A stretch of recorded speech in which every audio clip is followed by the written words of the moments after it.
Global Issues, Literacy Rates by Brenna Murphy. We live in a world dependent on literacy. 10 out of 10 people in this room can't read this quote. A reader lives 1,000 lives before he dies. The man who never reads lives only one.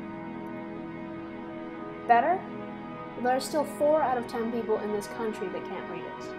Out of 7 billion people on this planet, nearly 1 billion are entirely non-literate. No reading or writing skills whatsoever. 1 out of 7 people. So where are these people? 3/4 of this billion are from the same 10 countries. India, Democratic Republic of Congo, Brazil, China, Bangladesh, Indonesia, Nigeria, Ethiopia, Pakistan, and Egypt. There are 10 more countries that are below 50% literacy.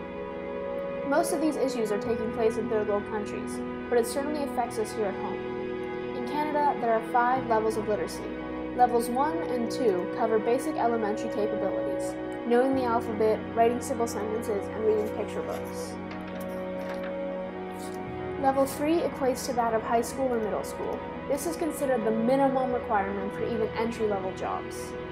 Levels 4 and 5 are more advanced, university level and beyond. These are the places that the citizens of a leading country should be able to meet.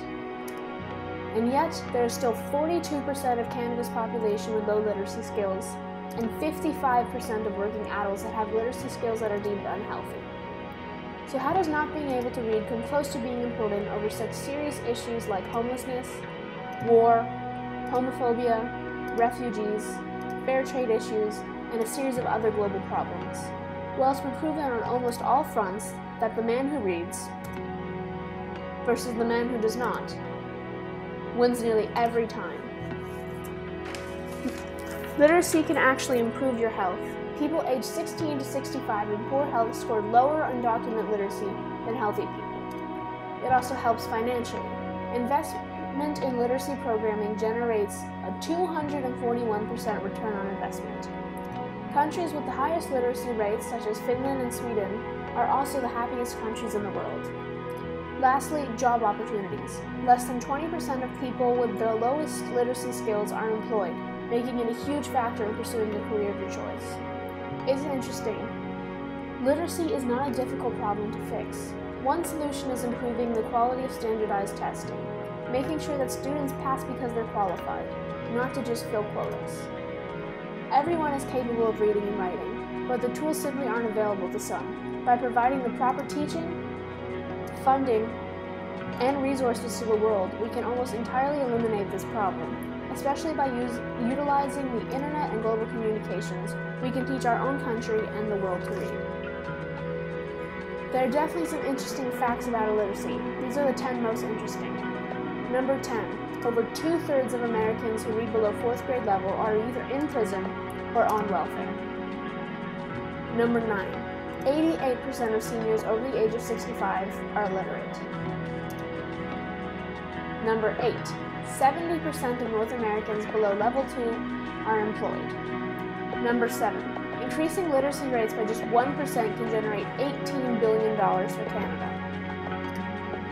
Number 6. It has been proven on multiple accounts that the people can get through university while being illiterate, only to have it affect them later in life. Number 5. Canadian literacy rates have not improved in not 5, not 10, but 15 years. Number 4. There are over 20 different types of literacy, from computer literacy to numerate. Number 3. In the year 2012, 30% of eligible Nantai students failed in the literacy test, and 47% scored as illiterate. Number 2. Per capita income for countries with a literacy rate below 55% is $600. For countries with a literacy rate of 96, it's $12,600. Finally, number 1. There was an elementary school teacher by the name of John Cochran who didn't learn to read until the age of 48. He lived his whole life embarrassed by his secret. When he finally learned, he couldn't believe how drastically his life had improved.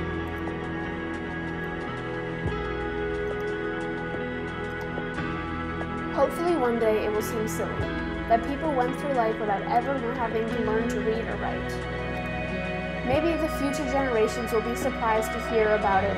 Maybe they'll read about it, but right now they can't, and that needs to change.